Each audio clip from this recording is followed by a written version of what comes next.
me Obi-Wan Kenobi. You're my only hope. お前はもう死んでいる。何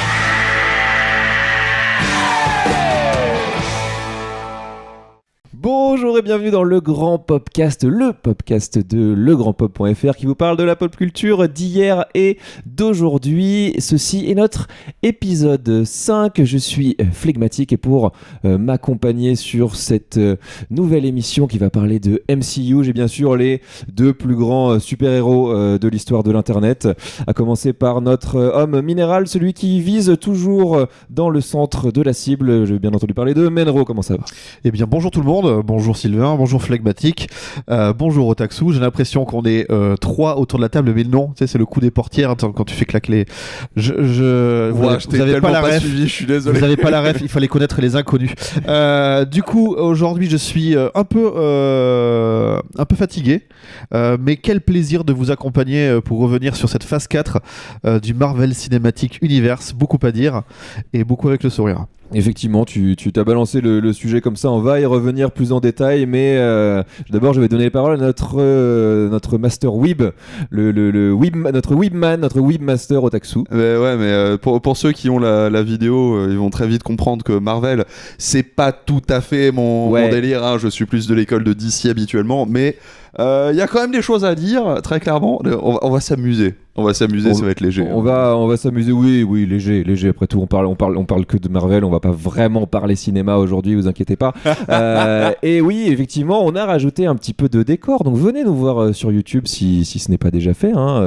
Si vous nous écoutez sur une plateforme de podcast, eh bien, allez-y, doublonnez.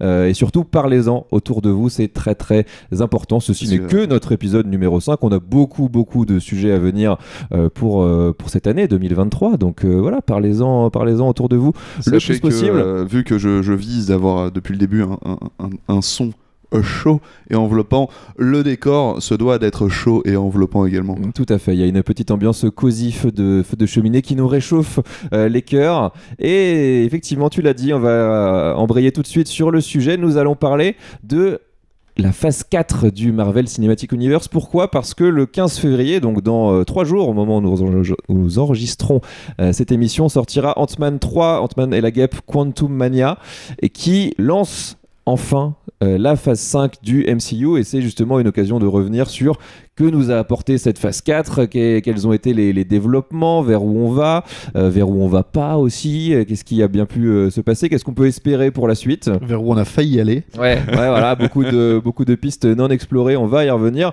Et bien sûr, si vous n'avez éventuellement pas vu les films, les séries de la phase 4, on va plus ou moins directement spoiler. En tout cas, on va pas forcément revenir évidemment sur chacun des films, sur chacune des séries, mais on va balancer des éléments d'intrigue, voilà, de ces films-là. En même temps, c'est le genre de truc où même quand tu te fais spoiler, enfin c'est un film d'action au bout, donc c'est pas si grave, tu vois, t'as ton spectacle quoi qu'il arrive, ça va. Oui, et puis bon, un certain qui n'ont pas eu besoin, j'ai envie de dire, de nous pour être spoilés, même parfois bien avant la sortie en salle.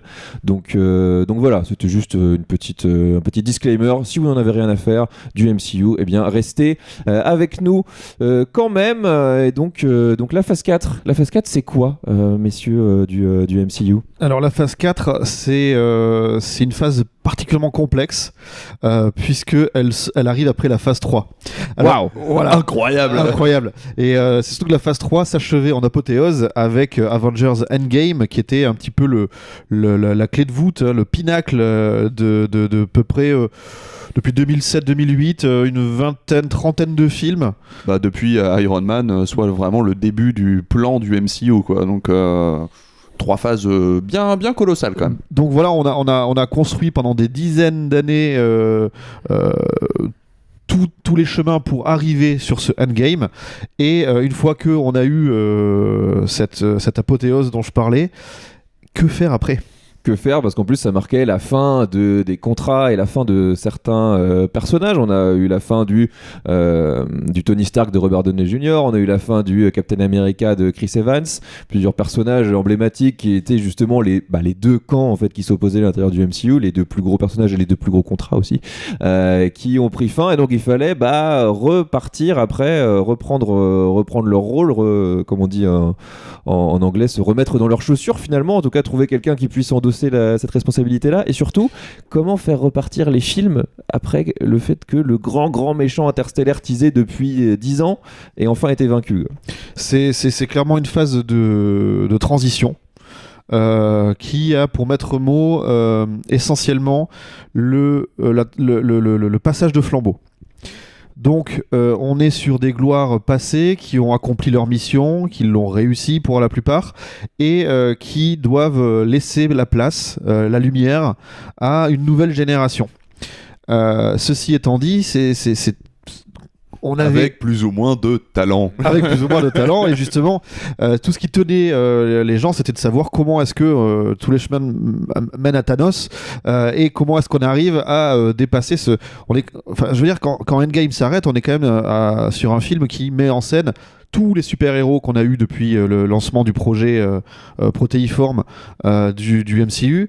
On a eu un niveau de combat intergalactique qui met en scène plusieurs planètes, des sorciers, des magiciens, des super-héros beaucoup plus terre à terre, qui sont au niveau des rues, des malfrats, d'autres qui sont au niveau planétaire, cosmique, et on a eu une bataille dantesque comme ça. Comment est-ce que derrière on raccroche les wagons et on se remet à parler du petit super-héros du coin de la rue, quoi. C'est tout ça l'enjeu.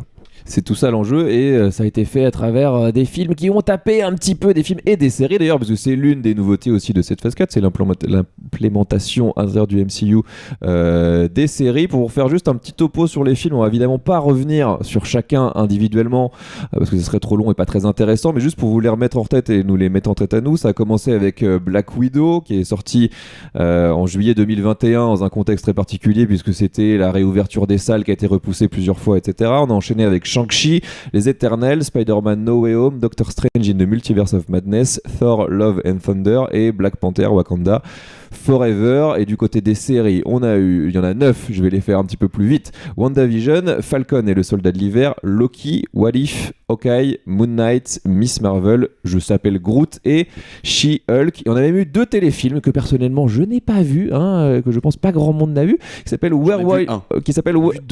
donc Werewolf by Night et The Guardians of the Galaxy Holiday Special. Voilà, ça fait quand même pas mal. 18. Et pourtant, est-ce qu'on a beaucoup avancé? Alors, tu as commencé à débriefer un peu les principaux thèmes quand même de cette phase 4. Quels sont-ils finalement? Est-ce qu'il y a une ligne directrice qui nous a envoyé du premier au dernier? Où est-ce qu'on en était avant? Où est-ce qu'on en est maintenant? Alors la transmission, clairement, c'est celle qui a au final dominé, mais c'est peut-être pas celle qu'on attendait le plus malgré tout, puisque j'ai l'impression d'avoir eu un problème de marketing. Tu sais, c'est comme quand tu achètes un truc en grande surface, il y a une photo, elle n'est pas contractuelle, et quand tu ouvres à l'intérieur, en fait, ta pizza, il y a que du fromage sur un côté. Non, le Big Mac, il a pas cette tête-là dans la boîte. C'est quand même fou. Et là, c'est un peu ça, c'est-à-dire que dès le départ, on nous a vanté ce qui allait devenir la nouvelle grande phase, les multivers. Alors un mot un petit peu connu des amateurs de comics, un peu moins de ceux et celles qui se sont cantonnés juste au ciné. C'est celui qu'on nous a rabâché vraiment à tort et à travers là, depuis 2 ans maintenant, et qui est commencé à faire son chemin, mais au départ c'était un peu le grand flou pour tout le monde, je pense, quoi.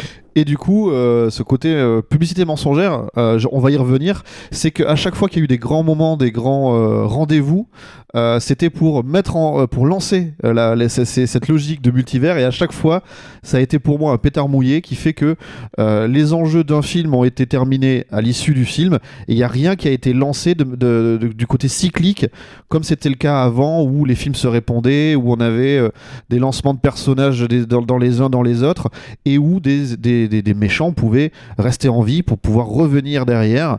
Là, qu'on en ait eu des bons, des moyens ou des mauvais, balance, on est là pour taper. Non, mais on va y revenir largement.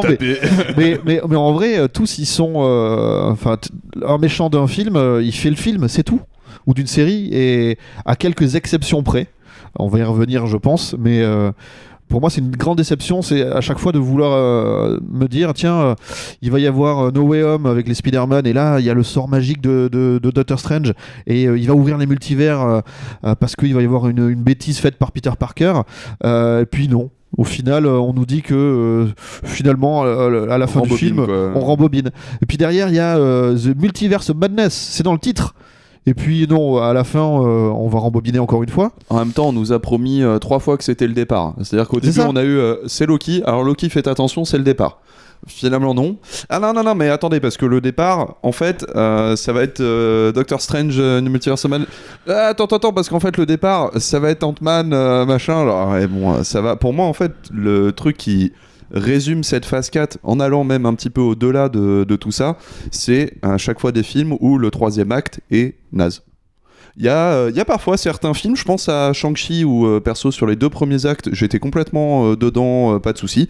Et puis 3e acte, dégueulis de CGI, il se passe rien au final, tu reviens au point zéro. Et sur des tonnes et des tonnes de films, notamment Doctor Strange et the Multiverse of Madness, Spider-Man ou des trucs comme ça a toujours été ça. C'est le premier acte pas mal, 2e acte ça s'ambiance, 3e on a perdu le fil quoi. En fait, t'as l'impression que même après, je sais plus, Black Widow, combienième on en était, il me semble que c'était 23, le Endgame était le 23e, je suis pas tout à fait sûr, mais je crois qu'on Le est nombre 23. on est dans cet ordre d'idée-là. C'est des Après, trouzaines, le en tout chiffre cas, exact. plus de 20 films, la structure est quand même restée vraiment la même. Après, finalement, on a tellement reproché aussi à pas mal de ces films-là d'être finalement un épisode de plus plutôt qu'un film à part entière, que maintenant, quelque part, quand on a j'ai l'impression, hein, même moi le premier, quand on a des films, entre guillemets, qui se tiennent par eux-mêmes, qui n'ajoutent pas leur pierre à un grand édifice, on a l'impression que c'est raté.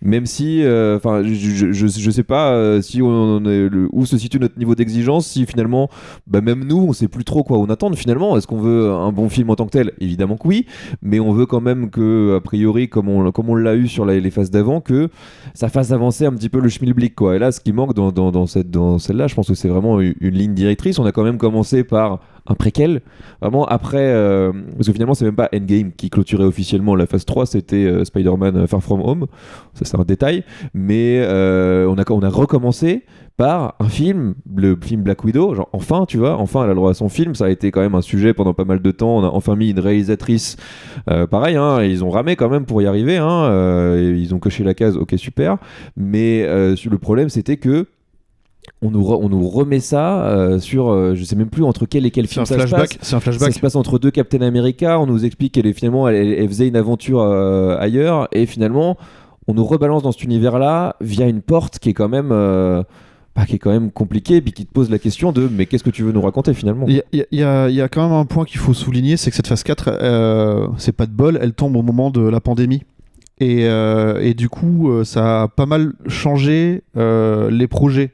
Par exemple, Spider-Man et Doctor Strange auraient dû sortir avec des dates inversées. C'est-à-dire que Doctor Strange devait sortir en premier, commencer à expliquer le multivers, notamment à travers le personnage d'America Chavez.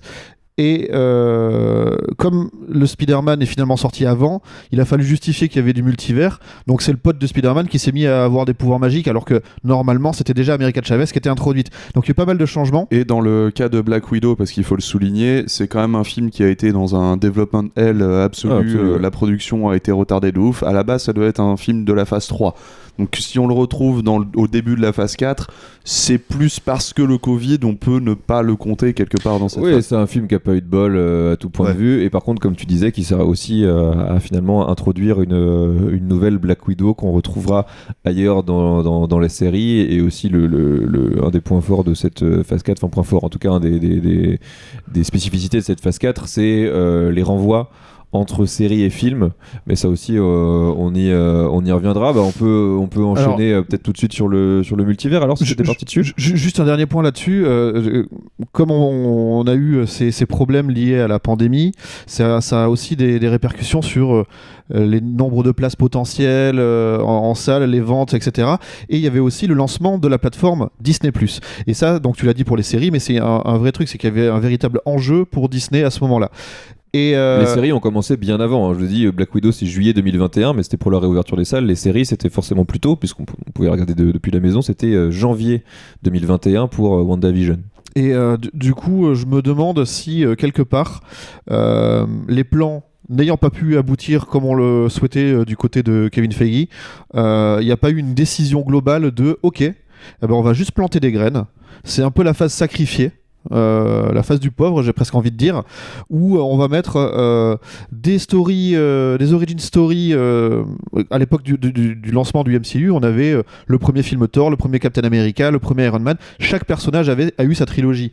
Là, on se dit, on a introduit tellement de personnages qui sont un peu des personnages pas secondaires, mais dans l'imaginaire collectif. Iron Man, Spider-Man, Captain America, c'est des mangas pas encore au même niveau. Et Vision, par exemple, ou le mec avec son bras en métal, j'ai oublié. Un exemple, le soldat de l'hiver. Voilà. Mais un exemple qui souligne ça justement, c'est Miss Marvel qui démarre par une saison série, mais après le Marvels c'est un film. Alors oui, mais c'est pour ça que je dis, voilà, il y a peut-être ce truc-là de se dire, ok, tous ces personnages-là que les gens connaissent moins, on va leur faire une petite série, on va les introduire dans un film où on a moins d'enjeux. On reviendra aux séries un petit peu plus tard, mais effectivement, là, j'ai mis la promesse ratée entre guillemets, entre parenthèses, mais voilà, on parlait de multivers, hein, finalement. C'était ça, c'était cette grande promesse là, quoi. Loki, ça vient finalement assez tôt. Et c'est déjà ce qu'on nous explique, quoi. C'est-à-dire qu'il y a plusieurs timelines, que chaque décision induit une nouvelle branche, qui elle-même induit une nouvelle branche, et à la fin on a cette première confrontation avec donc Kang. Et pourquoi on parle de Kang? Parce que c'est justement lui qui va revenir dans Ant-Man 3, et si vous allez voir jusqu'à la phase 6 du multivers, il va y avoir un diptyque comme il y a eu avec Infinity War et Endgame, où Kang sera le nouveau grand antagoniste, et finalement on l'a eu sur la fin de Loki, que peut-être pas forcément tout le monde n'a vu si tu te contentes des films déjà, et finalement il ne réapparaît nulle part ailleurs entre temps, quoi. Alors pour remettre un petit peu de contexte là-dessus quand même, c'est que sur les premières phases, donc phase 1, 2, 3, finalement la première phase qu'on a eue où on a vu Thanos qui allait devenir le grand méchant, c'était à la fin du premier film Avengers.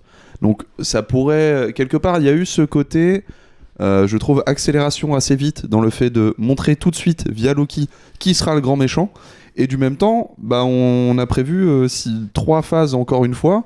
Donc peut-être que ça pré-shot un petit peu sur ce coup-là, même si le concept de Kang fait que tu peux pré-shot facilement, parce que c'est un antagoniste en fait qui a plusieurs incarnations de lui-même dans plein de timelines. Donc tu peux, via des phases successives, affronter plusieurs versions de Kang finalement, sachant que la version de Loki est quelque part la version Peace, qui prévient genre au fait là je suis cool, mais dans un autre univers ça va mal se passer. Donc il y a peut-être ce côté-là qui leur a posé des soucis fondamentalement dans l'écriture du scénario, quoi.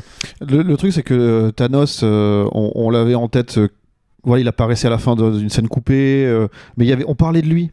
Il y avait ce côté, genre quand Loki ou même dans les Gardiens de la Galaxie, à chaque fois il y avait toujours ce truc qui plane au-dessus, une menace un peu sourde. C'est un peu le Sauron, quoi. Et Sauron, pardon. Et là, du coup, Kang, on l'a vu une fois. Il a dit ouais, attention. Mais c'est tout, et je trouve que c'est dommage, là où Thanos, il y avait la quête des pierres de l'infinité qui pouvait faire le lien et garder un peu quelque chose. Là on a vraiment eu Loki, et voilà. Et après derrière on a des persos qui font leur bise dans leur coin, et là on aurait pu justement avoir, je sais pas, les mettre tous dans le même multivers. Il n'existe qu'un multivers, ils sont techniquement tous dedans, mais finalement tu l'as dit, ils faisaient un peu leur chose chacun de leur côté, et chaque nouvelle incursion du multivers était une nouvelle façon de l'utiliser de manière inaboutie, quoi. No Way Home, c'était la promesse de ça, mais finalement c'était tout simplement pour faire une avalanche de fanservice, pour dire vous vous souvenez de tous les Spider-Man, même celui que vous avez pas trop aimé là, parce qu'on était censé faire 3 films, il fait moi il y en a eu que 2 parce que les gens ils sont pas allés. En fait si, vous l'aimiez bien, regardez, il est super sympa, qui a été réadoubé par internet voilà, peu de temps après, parce que finalement c'est aussi, je pense, peut-être la première phase où Marvel a vraiment pris fait et acte des réactions des gens, ou a peut-être surestimé les reacts des gens, ou leurs demandes sur Twitter, sur les réseaux sociaux, etc., pour se dire mais attends, c'est ça qu'ils veulent, comme de toute façon tu l'as dit, on n'a pas trop d'idées, on va faire une phase un peu essai, un peu sacrifiée, autant leur donner ce qu'ils veulent, comme ça on est sûr que les gens iront voir, à une époque où finalement eux-mêmes n'ont pas forcément de ligne directrice, quoi. Alors, il y a quand même un truc, c'est que ce côté-là de fanservice est une réalité. Mais j'ai quand même un truc de positif à dire sur la phase 4. Parce que vous allez voir qu'après, c'est plutôt salé. Mais il y a un truc qu'il faut reconnaître à cette phase 4, c'est qu'elle a, sans y arriver, tenté des choses.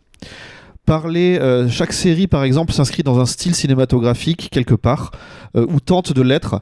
Par exemple, on a dans WandaVision une parodie quelque part aussi de la télé, une relecture un historique quelque part, un voyage dans le passé de la télévision, quoi. De la télévision, et ça se termine évidemment encore une fois le dernier tiers dans une déluge d'effets spéciaux un peu moisis avec un combat de sorcières Halloween.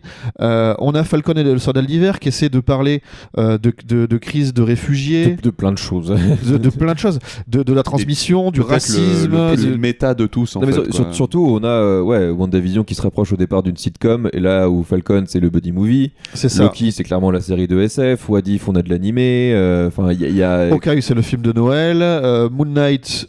En vrai d'introduire pas Doctor Strange qui est peut-être le plus marqué justement dans le style du film d'horreur. On a ramené Sam Raimi pour ça, quoi. Oui. Mais il y a aussi le teen movie avec Miss Marvel. Moon Knight, il y a quand même ce côté de cette envie de parler de personnages qui ont des afflictions mentales. Et voilà, je veux dire, ils ont tenté des choses quand même. Maintenant, ou She-Hulk qui va essayer carrément d'être dans le côté méta des choses. Alors, le problème, c'est que avoir une envie, c'est bien. Réussir à maîtriser ton propos, ton discours et ta façon de le faire, c'est là où, pour moi, il n'y a pas eu promesse tenue. C'est-à-dire qu'à chaque fois, il y a... je parlais de pétard mouillé tout à l'heure, je vais reprendre l'expression parce qu'elle est vraiment là pour moi. On a des tentatives et jamais ça aboutit. Il y a le setup, mais il n'y a pas de récompense après. C'est là où je pense que cette phase a été... Tu parlais un peu d'une phase sacrifiée. Je pense effectivement qu'une phase laboratoire est un petit peu plus notable parce qu'ils ont eu la difficulté de non seulement devoir remettre en contexte une nouvelle menace, parce que certes on a eu les pierres, mais on peut se dire que, tu vois, pour les Infinity Stones, finalement, les nouvelles pierres d'infinité, je crois en français, c'est le multivers. Et du coup, c'est un peu la menace planante, etc., etc. Pourquoi pas ? Mais surtout, s'il n'avait eu que ça, je pense que ce serait passé. Mais en plus de devoir caser ce concept qui est ultra complexe, même dans les comics, ils doivent aussi placer la nouvelle génération qui va devoir porter les films après tout le monde, donc ils ont la chaise entre deux culs constamment, et du coup il y a ce côté effectivement un peu laboratoire, on teste des trucs absolument partout, qui a quand même quelque chose de grisant. Il y a un parti pris qui nous a éclaté au début de WandaVision, mais qui se délite très vite, parce que justement tu sens qu'ils ne peuvent rien dire de plus, parce qu'ils sont pas prêts pour les autres phases en fait. Mais parce que c'est pas du tout justement le problème de ça, c'est que ça va pas laboratoire, mais bridé par le cahier des charges MCU, et que ce soit eux-mêmes ou les réals qui font venir, ça aussi on y reviendra, mais t'es toujours écrasé par le poids du non, il faut faire quelque chose de consensuel qui va plaire au plus de gens possible avec notre je sais pas si on peut parler de direction artistique, enfin en tout cas notre photographie, notre façon de faire très marquée, enfin il y a rien qui ressemble plus à un film Marvel qu'à un autre film Marvel, enfin vraiment quoi qu'il arrive tu retombes toujours dans la même photo bleu-gris ultra sombre, et surtout enfin tu mets tu poses des trucs, enfin merde, le Multiverse of Madness, le truc, la vraie différence fondamentale qu'ils ont réussi à trouver, c'est de nous mettre dans un New York envahi par la végétation où tu traverses au rouge, enfin please quoi, fais un effort. Au même moment, 2 mois plus tard, t'as Everything Everywhere All at Once qui sort. Putain, là, t'as des idées qui vont au-delà déjà juste de ton setup, mais qui en plus infusent dans la réalisation et le montage, quoi. Là, il y a rien, quoi. Il y a rien du tout, et t'as des thunes à ne plus savoir qu'en faire, quoi. Il y a même au-delà de ça, tu prends Rick et Morty qui maîtrisent le multivers depuis des années et des saisons. Il y a des montages cuts où le grand-père et petit-fils passent d'univers en univers. Il y a plus d'inventivité en 1 minute de dessin animé il y a 4 ans que dans toute la phase 4. Mais là justement c'est la limite qu'ils te font, c'est-à-dire qu'ils te le mettent une fois, t'as Strange qui traverse plein de trucs, dont des univers animés, dont d'autres où ils se décomposent dans des mini-cubes, donc voilà, et on te le fait genre pour la phase de transition vers finalement un monde qui est pas si éloigné d'une autre, parce que quand même faudrait pas que le spectateur il perde ses repères et qu'il sache pas où il est. Tu nous parles de cubes magiques et de grimoires je sais pas quoi, et t'es pas capable, et tu penses que les gens vont pas entrer dans ton univers qui est différent. On fait que ça. On fait que ça fait 25 films qu'on fait ça. C'est pour ça que pour moi, finalement, cette phase 4, ça va pas être le multivers qui est le plus marquant, c'est le discours méta qu'a mis Marvel dans ses films. Où là, je trouve qu'ils y ont été forts dans quelque part la réponse et l'intégration de sa communauté dans les films. Je pense à She-Hulk, qui a tout ce côté critique féministe, etc., qui sort des réseaux sociaux, machin.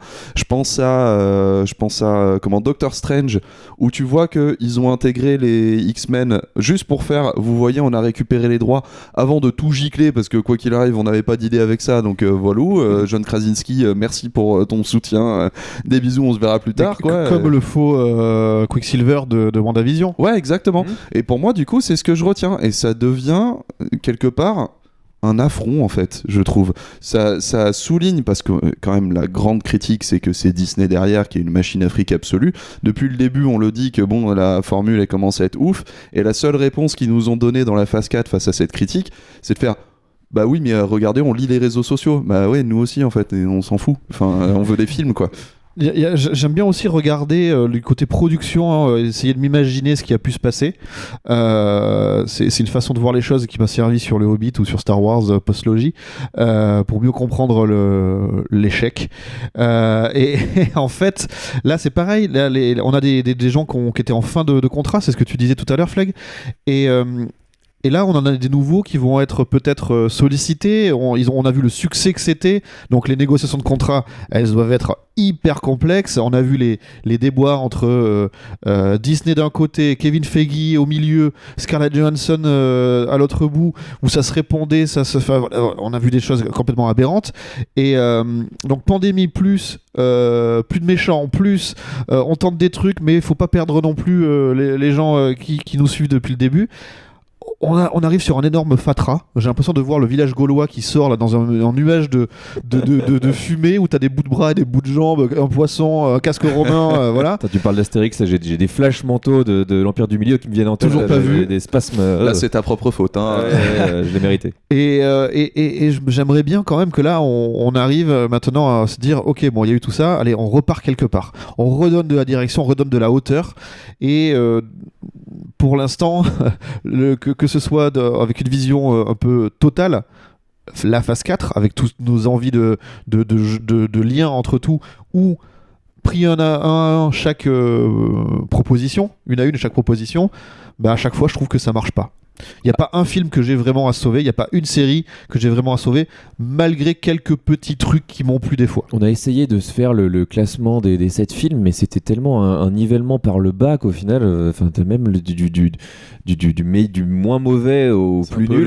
Quel film t'as préféré détester, quoi. Ah ouais, c'était vraiment ça, quoi. La seule touche, tu disais, de nouveautés qui sont allées jusqu'au bout, c'est qui ressort pour moi, c'est What If.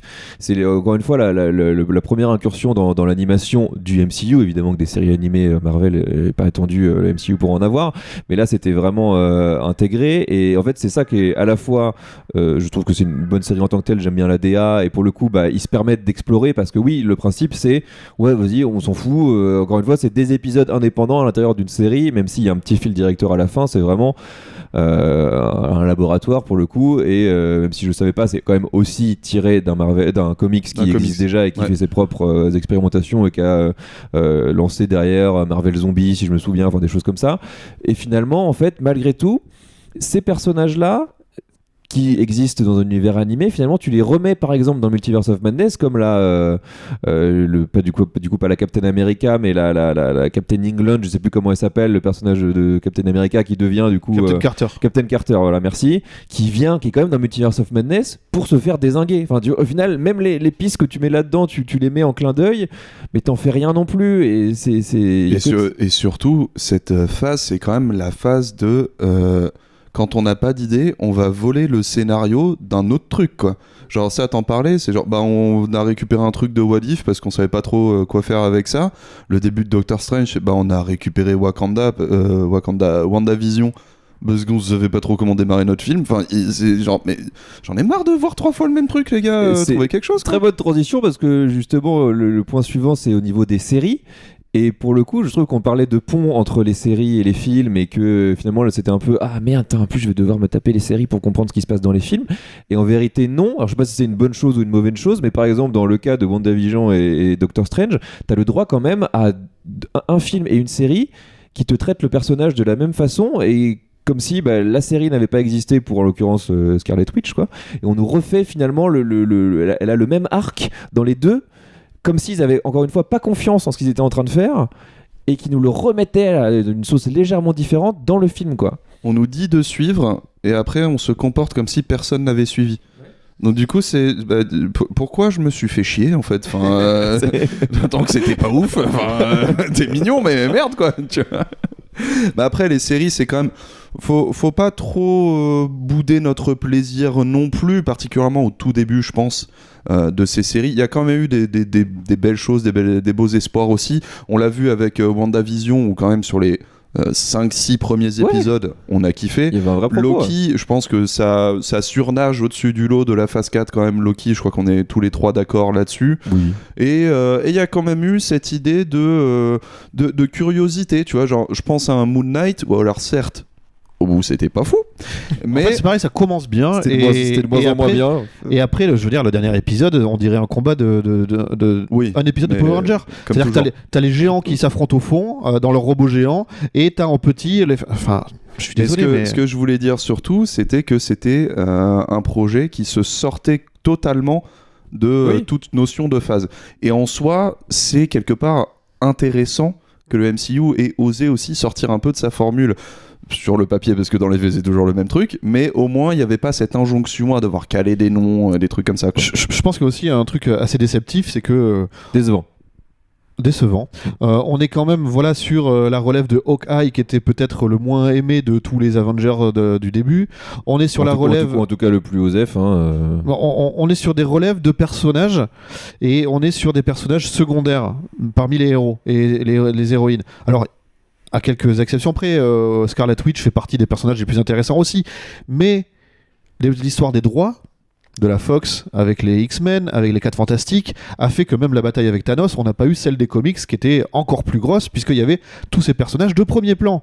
Et là, on sait qu'ils ont les droits des personnages de premier plan, et plutôt que de nous dire, ça y est, on y va, on envoie les X-Men, on envoie machin, on se retrouve à avoir Ironheart et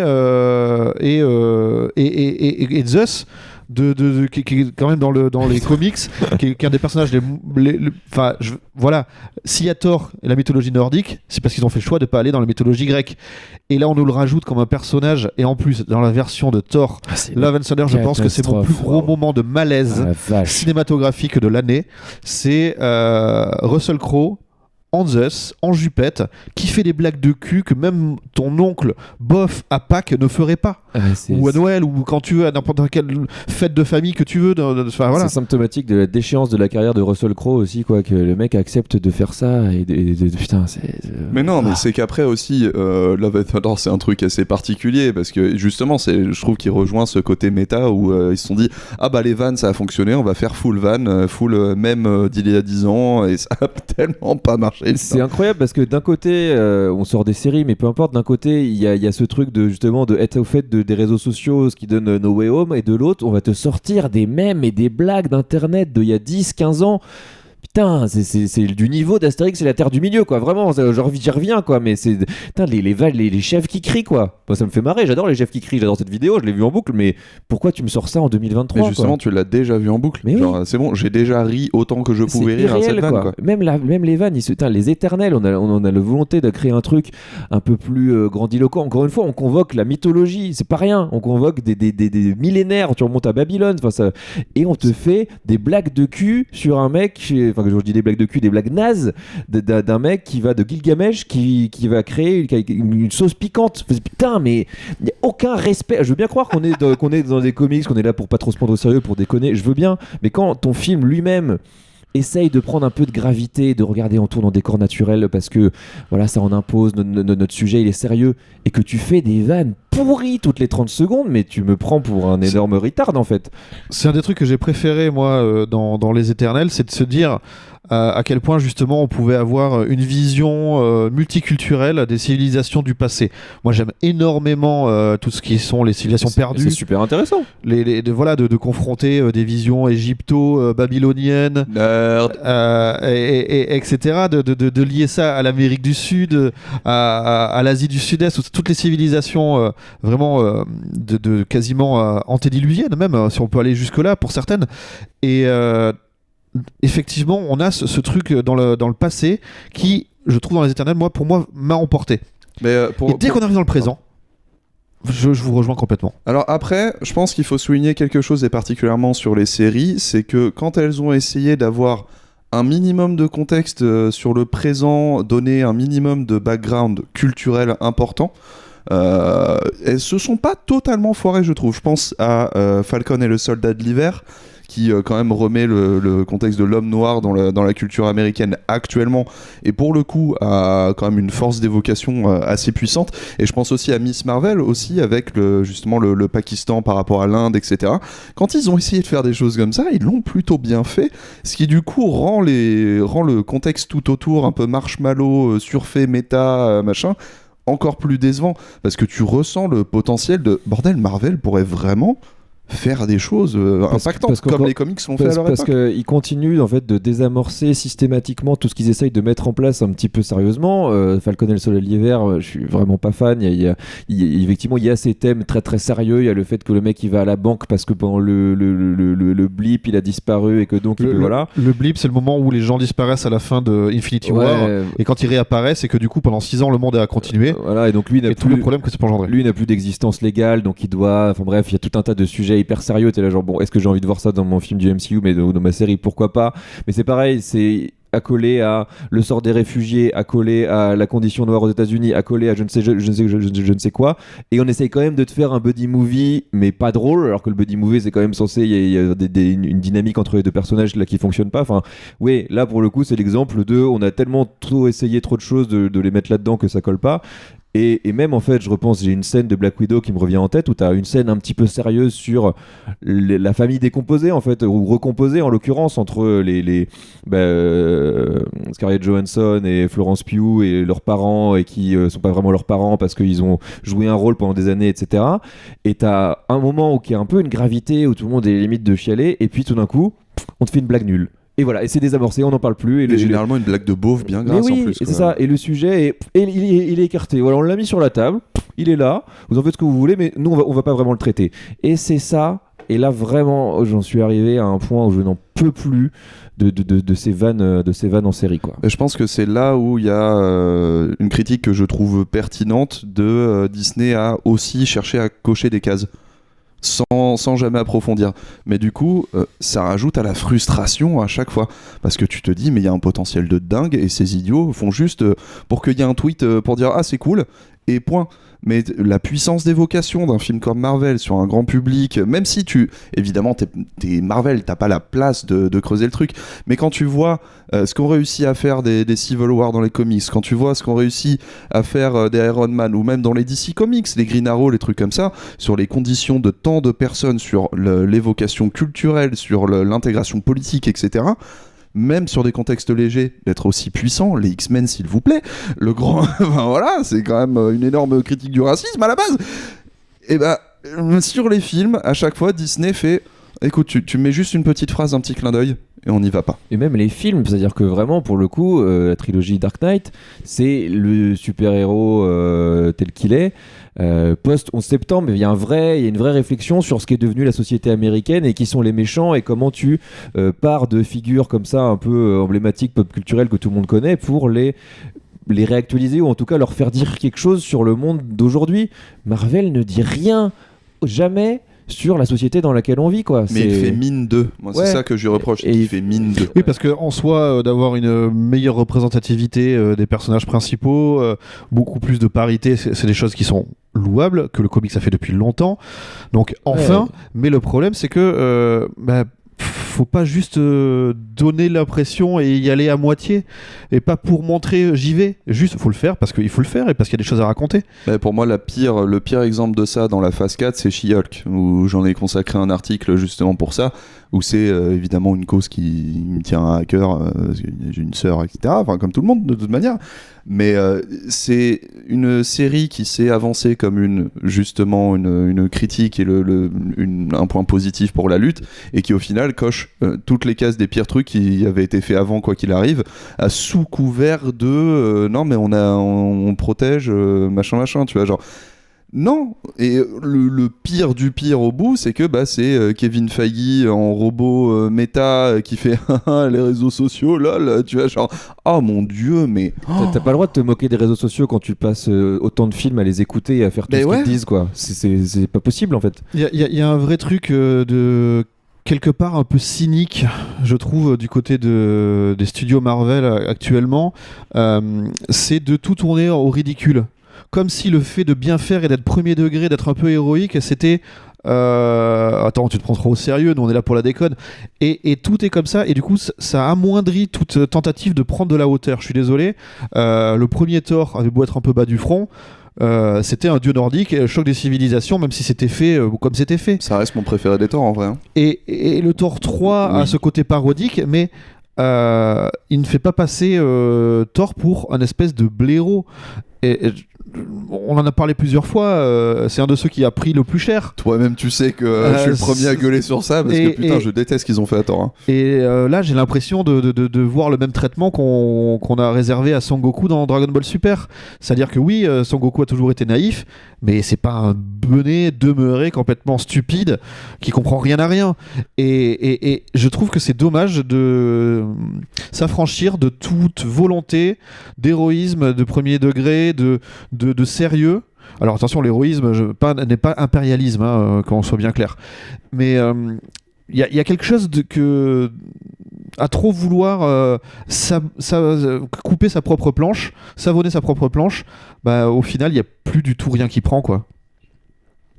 Ouais, en plus ça a tellement infusé dans tout le reste de la pop culture avec tous ces films et ces films méta derrière. Alors on va pas accuser Marvel de tous les maux des films qui sont pas produits par eux, hein, mais c'est devenu derrière vraiment une vraie tendance pop culturelle, notamment au cinéma, quoi.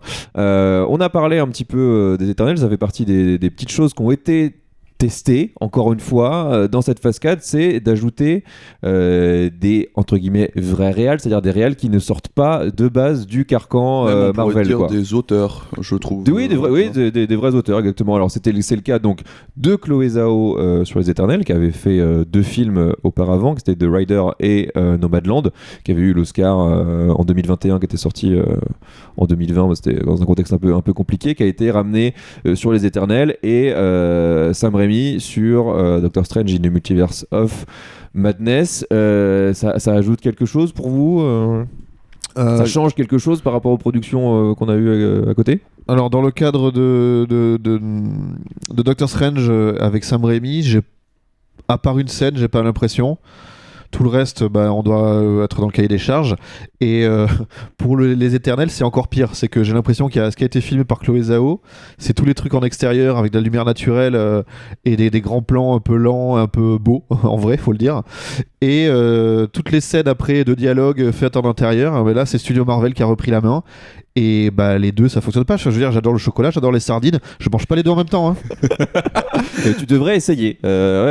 Après, je pense que ça s'inscrit dans la même mouvance de bride, en fait, dont on parlait juste avant, parce que on sent dans le film que Chloé Zhao avait envie de dire quelque chose, avait envie d'utiliser ce contexte multiculturel, et qu'il y a eu elle n'a pu finalement que le parsemer ça et là et pas aller vraiment au bout de sa proposition. Et on voit pour Sam Raimi que quand bien même Marvel fait toute sa communication autour du fait que c'est Sam Raimi le maître de l'horreur, etc., t'as l'impression que c'est lui qui a fait en sorte que le film soit dans l'horreur, alors que pas du tout. C'était le premier réal, c'était l'idée depuis le début, sauf que le premier réal s'est cassé. Du coup on a un film d'horreur, faut lui mettre un nom par dessus. Viens, on met Sam Raimi, on a 3 plans qui rappellent un peu la carrière du monsieur, notamment From Hell, Drag Me to Hell, machin, tu vois.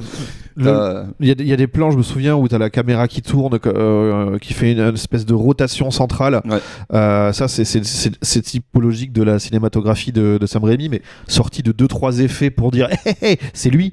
Ouais, voilà, Y a c'est que rien. du clin d'œil à chaque fois pour les deux. Et ça rajoute à cette frustration que m'a fourni la phase 4 en fait. Il y a des choses qui fonctionnent bien. Je me souviens d'une scène où elle attaque à travers tout ce qui est tous les miroirs, toutes les surfaces réfléchissantes. Voilà, ça c'est une bonne idée de cinéma d'horreur typiquement. Bon, après le truc c'est que c'est encore une fois mis en valeur avec tu sais, la même photo et les mêmes effets visuels un peu dégoulinants auxquels on a l'habitude. Et il y a quelques moments, encore une fois, c'est vraiment des moments quoi. C'est ça le problème, c'est qu'on voit pas une patte qui se diffuse tout au long et on dit ah c'est vraiment un film c'est un film Marvel et t'as l'impression que le mec est arrivé en gros le lundi et le mardi comme tu disais quoi. Enfin il y a cette idée quand même assez brillante de la cape avec les squelettes etc. Il y a des choses qui pointent mais c'est encore une fois ouais il est bridé quoi, on le verrouille un petit peu et on l'empêche de faire un peu ce qu'il veut. Toujours des genre tu vois le potentiel, on va pas le faire hein, mais tu vois le potentiel.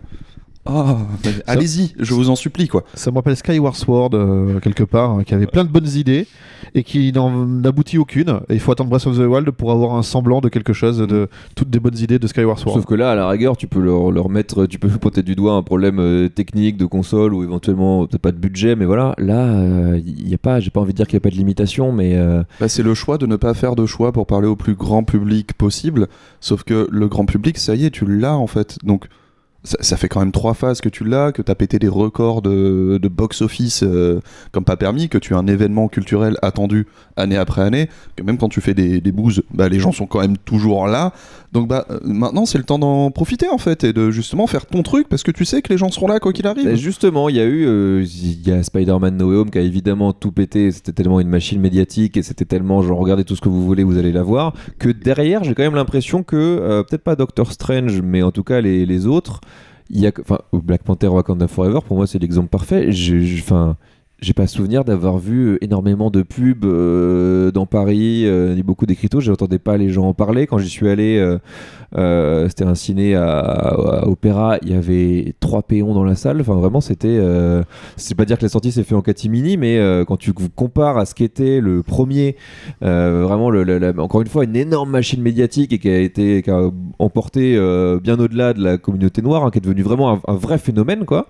Là, la suite. Encore une fois, même si elle est marquée d'un événement qui est pas lié directement au MCU, hein, la mort de Chadwick Boseman, qui voit que le film a été recomposé, etc. C'était un projet encore une fois compliqué. Peut-être pour ça qu'ils n'ont pas voulu le mettre en avant autant que le premier, mais j'ai quand même l'impression que... Ou alors c'est moi qui me fais un vœu pieux de me dire ah peut-être que les gens ils comprennent et qu'ils y vont. Moi, je sais pas. T'es passé à côté parce qu'au contraire ça a été une énorme machine pour le Black Panther 2. Sur Thor, je pense que tu as assez raison. Il y avait eux-mêmes, je pense qu'ils étaient pas forcément convaincus du. Ouais, vraiment, on valide. Ouais, de toute façon, si on voit. Ah, bon, bah, ok. Attends, c'est drôle ou c'est une daube Mais sur Wakanda Forever, il y a quand même le retour de Rihanna à la chanson depuis une dizaine d'années. Il y a quand même voilà, toute la construction autour de comment on refait le film avec le décès de la star principale dans la vraie vie, hein, donc Chadwick Boseman, on l'a dit, comment on joue cet hommage dans le film, parce que du coup le personnage aussi est décédé, ils n'ont pas essayé de faire autrement. Il y a quand même quelque chose, tout le battage médiatique sur ce film-là, je trouve qu'il y a eu quand même quelque chose. Maintenant, ça ne veut pas dire que, encore une fois, tous les contrats on sont arrivés à terme et que tout s'est bien passé. Moi, c'est loin d'être celui que j'ai trouvé le pire dans son intention. Par contre, je vous rejoins encore une fois, le dernier tiers du film est imbitable.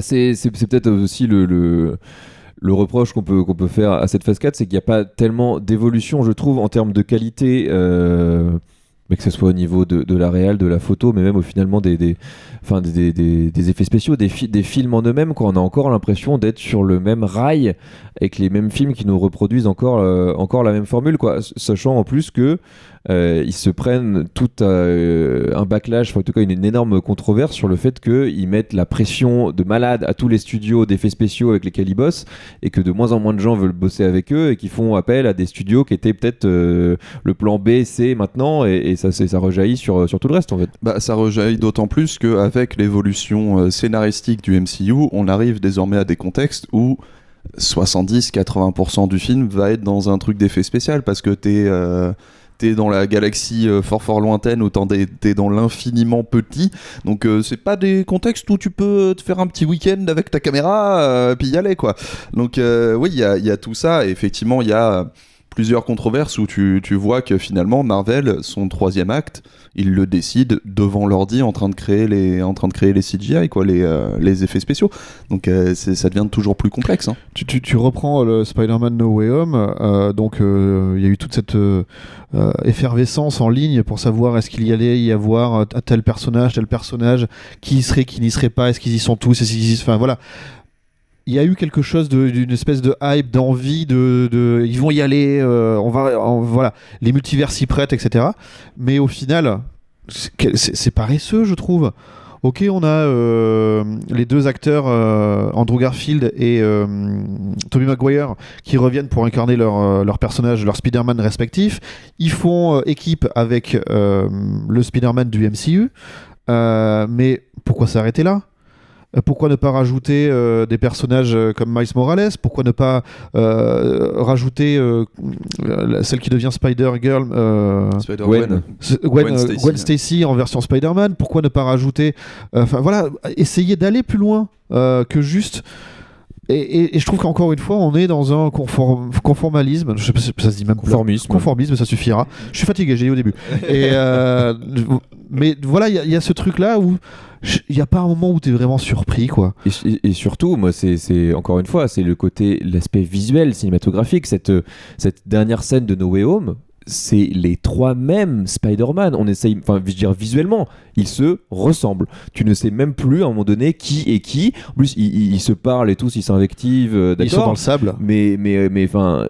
Comment tu les reconnais individuellement l'un de l'autre et c'est quoi leur spécificité? Qu'est-ce qui font que lui il va faire ça plutôt que machin? Alors ça c'est celui d'Andrew Garfield parce qu'à la fin il sauve la nana que dans le film d'avant il a pas pu sauver, d'accord, ok, clin d'œil, mais à part ça, genre qu'est-ce qui différencie? Je porte pas forcément au nu les films de Spider-Man de Sam Raimi, justement les premiers Spider-Man, même si j'ai grandi avec.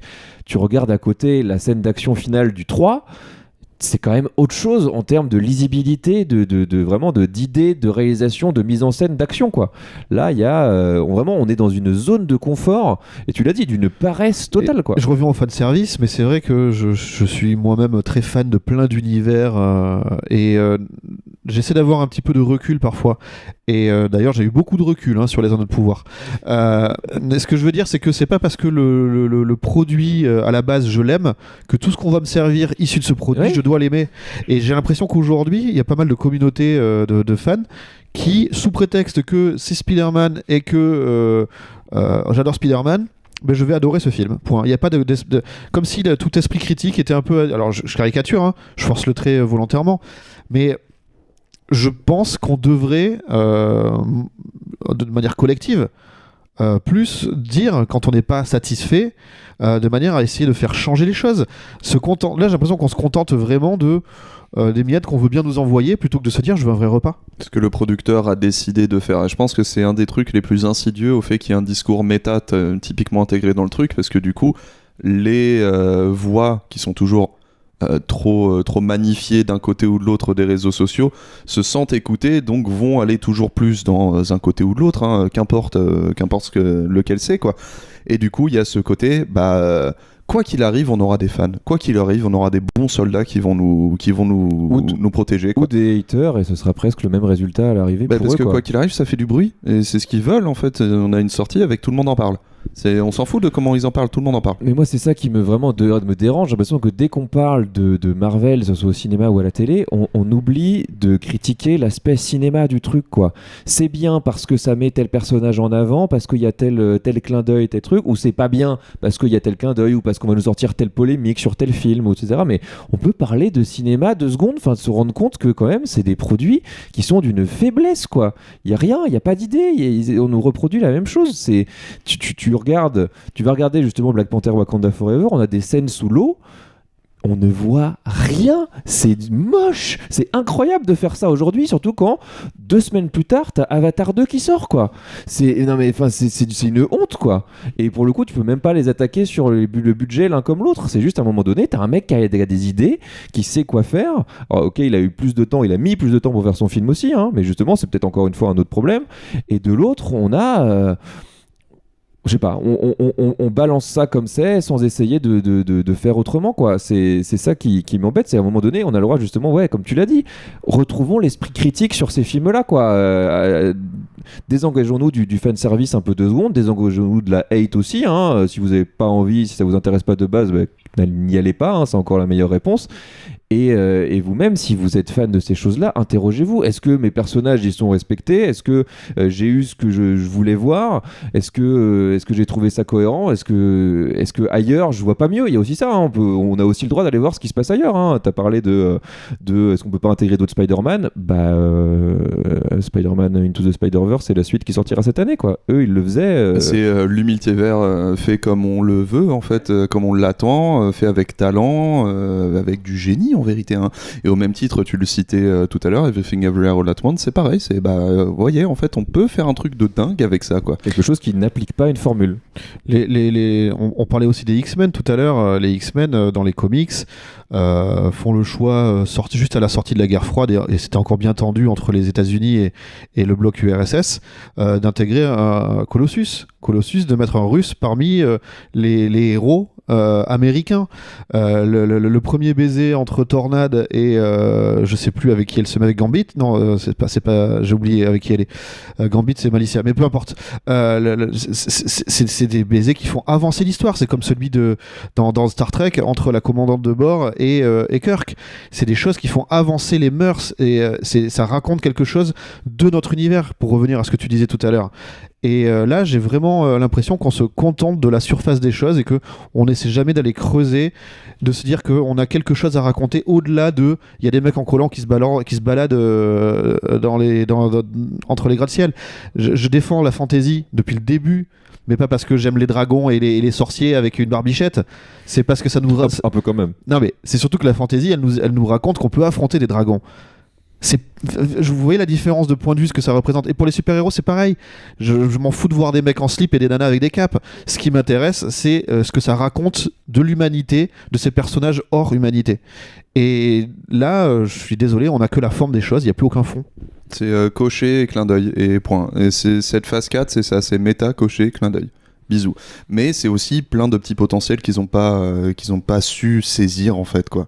Et ce qui rend les choses incroyablement frustrantes. Alors après, est-ce qu'on a toujours de l'espoir pour la suite Eh ben justement, ouais. Maintenant qu'on a dit ça, maintenant que tu l'as plutôt bien résumé, qu'est-ce qu'on attend ? Et surtout, quelles sont les éventuelles perspectives qu'on a pour la phase 5 ? Là encore, je vais vous faire une petite liste de films pour les remettre en mémoire, parce qu'on a tout, on a le calendrier, on n'a pas forcément les dates exactes, mais on sait les films et les séries qui vont sortir. Du côté des films, on a... Ça aussi, c'est grinçant, hein, parce qu'on sait ce qui va se passer jusqu'en 2026. C'est ça, et là encore, pour le coup, tu vas voir quelque chose en sachant que potentiellement ça va déboucher sur ça, et on n'a même pas parlé des scènes post-génériques qui sont la seule chose dont les gens parlent aussi, d'ailleurs, après la sortie des films, quoi. Tu vas voir un film pour voir la scène post-générique de 30 secondes, je trouve ça d'une tristesse absolue. Donc pour la phase 5, on a Ant-Man et la Guêpe Quantumania, on l'a dit, qui sort le 15 février. On aura Les Gardiens de la Galaxie volume 3, The Marvels, Captain America New World Order, Thunderbolts et Blade. Et du côté des séries, on aura la saison 2 de What If, Secret Invasion, dont tu nous avais parlé dans tes attentes 2023. On a Echo, la saison 2 de Loki, Iron Heart, tu en as parlé, Agatha, Covenant of Chaos, yay, et Daredevil, Born Again. Voilà, donc on a encore une fois, on va taper un petit peu partout finalement. Hein. Il y a un truc avec ces calendriers au-delà de... Moi j'aime bien avoir une feuille de route quelque part. Tu sais, c'est comme quand à l'époque des grandes conférences E3, comme ça, t'avais... Non mais ok, mais en t'es un 2024 mec qui fait des Excel pour gérer ta vie complète, donc on n'est pas choqué. Ouais. Non, mais de se dire, tiens, acheter ma console parce que dans 4 ans, dans 3 ans, il y aura ce jeu, dans 2 ans, il y a celui-là, et dans 1 an, il y a celui-là, mais ça nous révélait pas ce qu'il y avait entre. Et là, le problème, c'est que, ok, il y a Daredevil Born Again, donc on va nous reprendre le Daredevil de Netflix en version édulcorée. Ça aussi, nous faire croire que c'est un truc qu'on attend, que la Terre entière attend, putain. Et lourdeur. En fait, quand tu lis le planning, tu vois entre les lignes, tu lis la matrice. Donc, Echo a sa série, donc on va voir Daredevil dans Echo, et Echo sera dans Daredevil. Et du coup, ça va raconter quoi ? Ils sont dans la même série. Mais ça me raconte quoi d'autre ? Ça me raconte quoi d'autre en fait ? Et tout est un peu comme ça. On a eu Marvel, on aura The Marvels. Alors c'est quoi The Marvels pour ceux qui connaissent pas, dont moi ? Ce sera la reprise de Miss Marvel. donc la série, et aussi de Captain Marvel, on a vu le film il y a quelques temps, et c'est donc ces deux Marvel-là qui vont avoir une sorte de swap de corps, et l'une va aller dans le corps de l'autre, et l'autre va dans le corps de la première. D'ailleurs, c'est ce qui arrive à la fin de la série, Miss Marvel. Et donc on a une adolescente avec quelques pouvoirs hérités d'un savoir familial lié au monde des démons, si je vais jusqu'au bout, et Qui sont les exacts mêmes pouvoirs que Captain Marvel. Pourquoi ?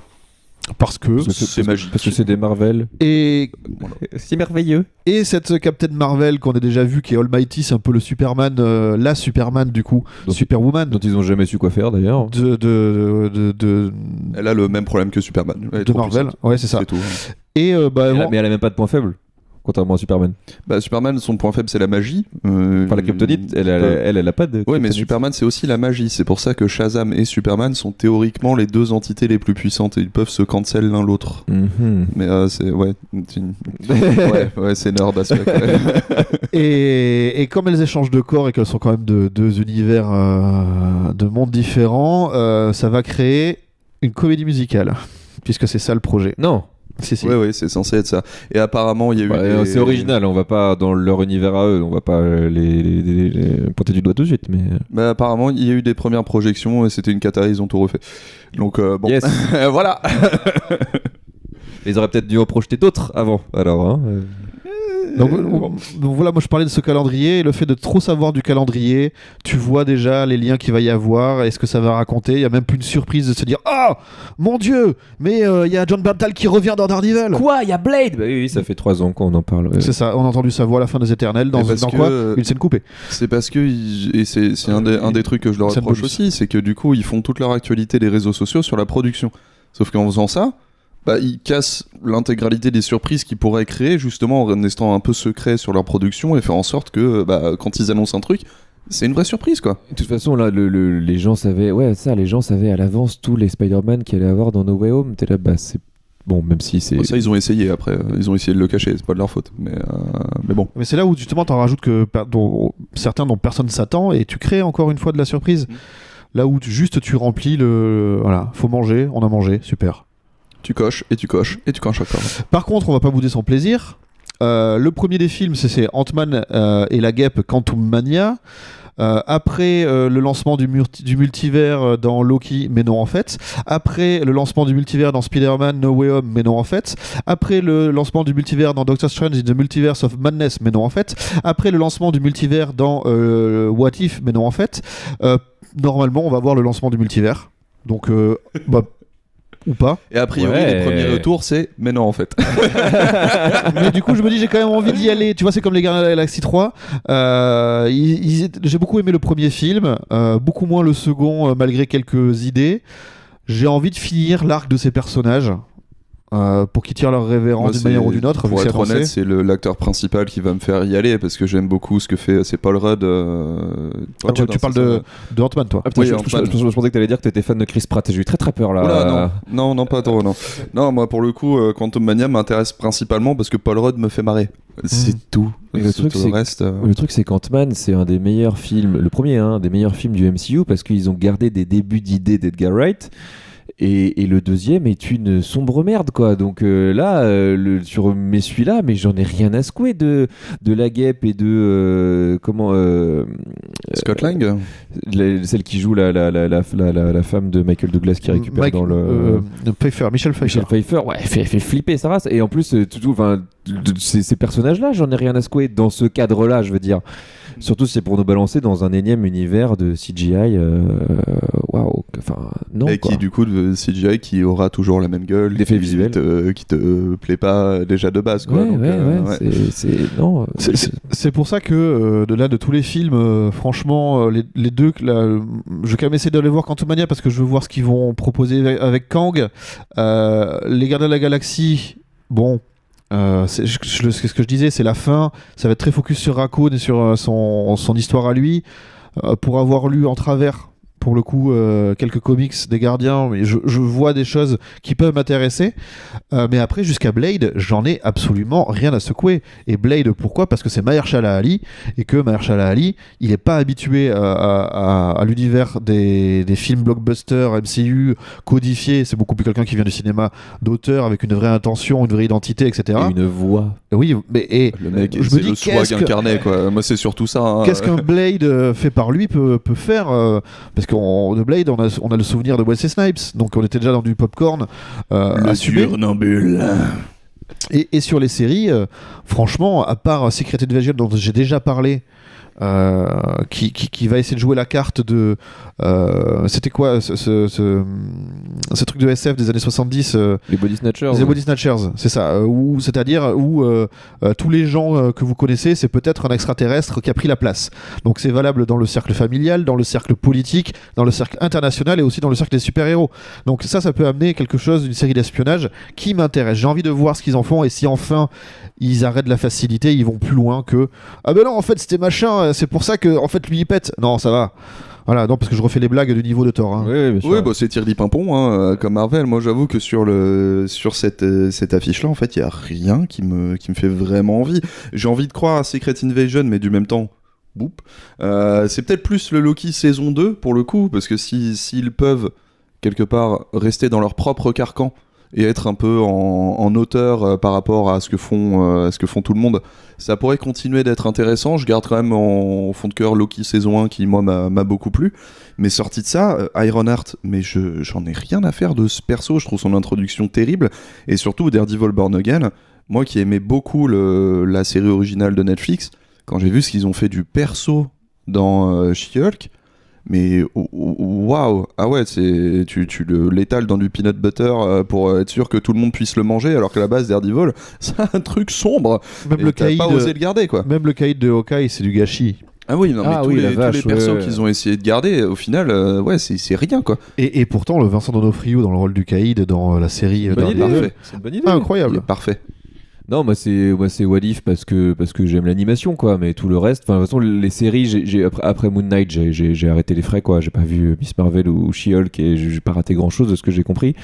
Les films, malheureusement, il y a un peu le côté on est le grand podcast, on est un site aussi de pop culture. Bon, faut à minima se entre guillemets renseigner, où c'est le boulot, tu On vois. va tous les voir. Voilà, mais par contre les séries, non, les séries j'ai complètement, j'arrête de perdre du temps là-dessus, même si c'est tu pourrais dire que c'est 30-40 minutes par semaine, bon ça va, hein, je pourrais y consacrer ça, mais non, c'est bon, j'ai arrêté les frais, donc non, il y a putain, Agatha, quoi. Non, c'est bon.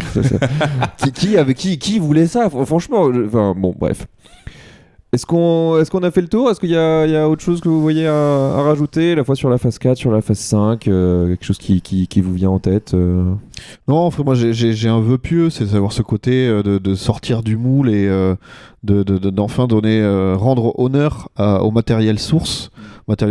Ça c'est ce que j'aimerais vraiment, mais vu la tournure de la phase 4, j'ai peu d'espoir que ça relève la barque. Il faudrait vraiment qu'il se passe quelque chose. Alors Disney Plus est un peu du plomb dans l'aile de ce qu'on entend.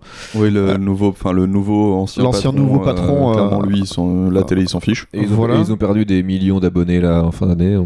Donc est-ce que ça peut changer la donne ? Est-ce que c'est pas un échec, mais est-ce que il y a un petit fléchissement du côté de Thor quand même et de ce qui est sorti autour ? Les voix qui critiquent sont de plus en plus nombreuses, même parmi les fans. Je me dis que à un moment, je vois rien dans la phase 5 qui serait pour moi une évidence. Je veux dire, il y aurait écrit quelque part à un moment X-Men ou 4 Fantastiques ou quelque part, voilà, même si les 4 Fantastiques au cinéma ça a toujours été abominable. Mais bon, c'est en tout cas des personnages de premier plan malgré tout, et là je vois rien qui peut être ce qu'on appelle sur console une killer app, tu sais, genre le jeu qui va te faire acheter une machine juste sur son potentiel à lui tout seul. Là je vois pas, je vois encore que la continuité de la phase 4 et de ce flou artistique, et en phase 6 peut-être on aura surtout sacrifié Kang. Je trouve que ça souligne bien justement ce qu'on a subi post-phase 4, parce que sur la phase 4, on a eu 7 films où à chaque fois on se disait Ah, mais c'est là. Non, ça va être là. Non, attends, ça va être là. T'inquiète. Non, mais je suis sûr, ils ont un plan. Voilà, et du coup, t'arrives. Bah voilà, à force de crier au loup, là, t'arrives sur Ant-Man et la Guêpe, Quantumania, Guardian de la Galaxie, etc. Et t'en as pas un qui parle vraiment, parce que tu sais qu'Ant-Man et la Guêpe, quelque part, Ant-Man, quoi qu'il arrive, ça a jamais été le produit d'appel phare de n'importe quel univers Marvel et du MCU. Donc tu sais que ça va pas forcément être celui qui te mettra la plus grande baffe. Tu sais que Gardien de la Galaxie volume 3, bah, James Gunn se casse et va au contraire chez DC après justement avoir subi les réseaux sociaux qui l'ont fait virer puis ils l'ont repris parce que les réseaux sociaux ont encore joué le truc. Donc tu vois aussi le Disney, quoi. Ouais, le cynisme de la manière de faire de Disney. The Marvels, déjà le premier film avait pas réussi à combler les attentes. Le rôle de Captain Marvel dans Infinity War, ou plutôt le Endgame, le dernier, bah, c'est le rôle de Superman. On est obligé de la faire patienter jusqu'à la fin parce qu'en vrai, elle peut claquer Thanos avec une pichenette. Et t'arrives à quoi, Captain America, où quoi qu'il arrive, t'as perdu ton acteur qui était juste le symbole absolu. Qu'est-ce que tu fais tout ça? Thunderbolts que personne connaît, Blade que personne connaît en vrai dans le contexte du truc. Bah, à quoi tu te rattaches? Même les gardiens, moi pour le coup, Adam Warlock ça me parle, mais ça parle pas au grand public. Donc je vois pas à quoi me rattacher pour me sentir intégré dans cette nouvelle phase. Tu vas me dire, genre, il y a un truc pour moi, quoi. Si, Agatha, arrête. Ah, de ouf. Arrête, j'adore Halloween. Moi j'ai l'impression de me réveiller un peu tard finalement, de me dire que bah, peut-être que si j'avais suivi vraiment chaque film les uns après les autres dès le début, quelque part, je me serais rendu compte de ça, qu'en fait il n'y a pas vraiment de grand plan, qu'en fait ils te mettent des films pour te faire patienter avant, enfin ils te mettent des fillers entre chaque finalement impondérable, quoi, et que finalement ça a toujours fonctionné comme ça. Mais comme en fait j'ai découvert ça un peu sur le tard, notamment le premier Avengers, enfin, j'en avais rattrapé quelques-uns pour Infinity War Endgame, j'en ratais beaucoup au cinéma, ça m'intéressait vraiment pas plus que ça, et j'ai fait l'effort, je sais pas pourquoi d'ailleurs, je crois que j'avais rien d'autre à faire pendant les confinements, de rattraper ceux que j'avais ratés et tout, et donc maintenant je me dis bon, ben, j'ai peut-être pas fait ça pour rien, donc autant les prendre les uns à la suite des autres. Et en fait c'est ça, c'est que waouh, on te met des jalons sur ton chemin pour que t'aies ta dose. Vraiment, ça fait longtemps que je suis pas allé au McDo. Non, ça a toujours pas beaucoup de goût, hein. Non, mais je vais essayer Burger King la prochaine fois. Ouais, alors d'accord, oui, c'est vrai qu'il est un petit peu mieux là, la sauce, elle était un petit peu plus relevée et tout. Ah, il y a que un quick. Ah non, mais non, c'est toujours aussi nul, hein. Enfin, voilà. On te met ça sur ton chemin pour se faire patienter, en fait. Mais il y a aucune volonté artistique derrière. C'est ça qui me flingue, quoi. C'est qu'il y a pas d'idée, quoi. Je trouve que ça souligne pas mal justement le truc, c'est que Marvel nous file pas des films, nous file un projet en fait. Genre, des dates. Maintenant tu te dois de suivre le truc. Et comme tu t'es lancé depuis des années maintenant, t'es là, bah je vais y aller, ce serait con de m'arrêter maintenant alors que j'ai déjà bouffé tout ça, quoi. Donc bon, bah allons donc. C'est l'effet The Walking Dead, quoi. T'as 12 saisons au total, il y a un moment où tu t'es forcément arrêté à un moment donné. Moi je me suis arrêté peut-être après la 3 ou la 4, puis on me dit ah putain, la saison 5 elle est quand même vachement bien, et tout à l'heure on m'a dit je vais regarder la 4, ok c'est pas ouf, la 5 ah oui il y a un petit truc, et puis finalement ah bah ça redescend, bah je re-arrête, et c'est là, c'est toujours là, t'en entends parler et on te dit bon bah ouais vas-y, mais tu sais que tu sais que t'as de grandes chances d'être déçu à l'arrivée, quoi. Tu sais, les endives, c'est pas mauvais, mais je sais pas où je vais avec cette métaphore. Si, c'est pas bon. Les endives, c'est pas mauvais, ne croyez mais pas cet homme. Hein. Bien préparé, c'est ok. Tu vois, si tu l'enroules dans du jambon. C'est ça, mais ce qui est bon, c'est pas l'endive, c'est le jambon. Ou le fromage fondu.